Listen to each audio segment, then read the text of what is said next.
All right, ladies and gentlemen, Mr. Stanford here. I'm going to go over mole-to-mole conversions with BCA tables again for you. So when we follow the coefficient ratios, BCA tables can help us make quite a few conclusions. So one of them is we can figure out what the limiting reactant is in the equation, the one that runs out first. We can also find the excess reactant, the one with leftovers after the reaction is complete. We can also determine the moles of excess reactant based on that BCA table, and then the moles of product form as well. So we can make quite a few conclusions from these tables. So let's take a look at how we're going to do those again. So here's example 1. How many moles of AlNO3 aluminum nitrate will be formed when 9 moles of aluminum react with 9 moles of iron 3 nitrate, according to this balanced reaction? So remember, if your reaction is not balanced, you need to make sure it is, but this one's good to go for us. So we need to put in our before line. So we know we're starting with 9 moles of each reactant, and before the reaction, there's no product, so each of these is 0. Now we need to notice this relationship right here. So this coefficient tells me that every one reaction requires 3 iron 3 nitrates. And we're starting with 9. So that means we could do this reaction 3 times. So I'm going to multiply every coefficient by 3 to get my change line stuff. So let's go ahead and do that. 3 times 3 for this one is 9. 2 times 3 is 6. And we know these are subtracted because they are reactants that are going to go away. Here, iron 3 times 3 is 9, and then aluminum nitrate 2 times 3 is 6. And we're going to add those because they're products and they're made.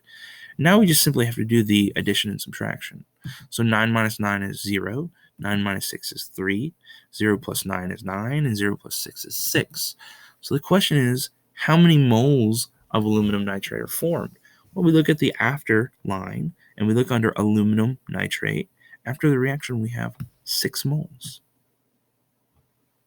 Let's do one more. So how many moles of Al2O3 are formed when you have 12 moles of aluminum and 7.5 moles of oxygen, according to this balanced reaction?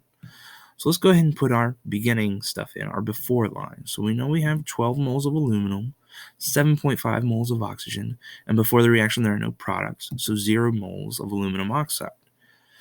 So we need to figure out a relationship. If we look at this one, it looks like we can do this reaction 3 times, right? And that way, I could put 12 here and have 0 after. But here, that would mean I have to subtract 9 from 7.5, which gives me a negative number. So I can't start with this relationship. I have to start with this one. So if I take a moment, 3 goes into 7.5 2.5 times. So this means I need to multiply all of my coefficients by 2.5 to get my change line. So let's do that. 3 times 2.5 is 7.5. 4 times 2.5 is 10. And 2 times 2.5 is 5. So these are going to be subtracted because they're reactants. These are going to be added because they're products. Let's do the math there. 12 minus 10 is 2. 7 minus 7, or 7.5 minus 7.5 is 0. 12 minus 10 is 2. 0 plus 5 is 5. And you're asked how many moles of Al2O3 are formed. So we look at the after line, after the reaction. How much do we have? 5 moles.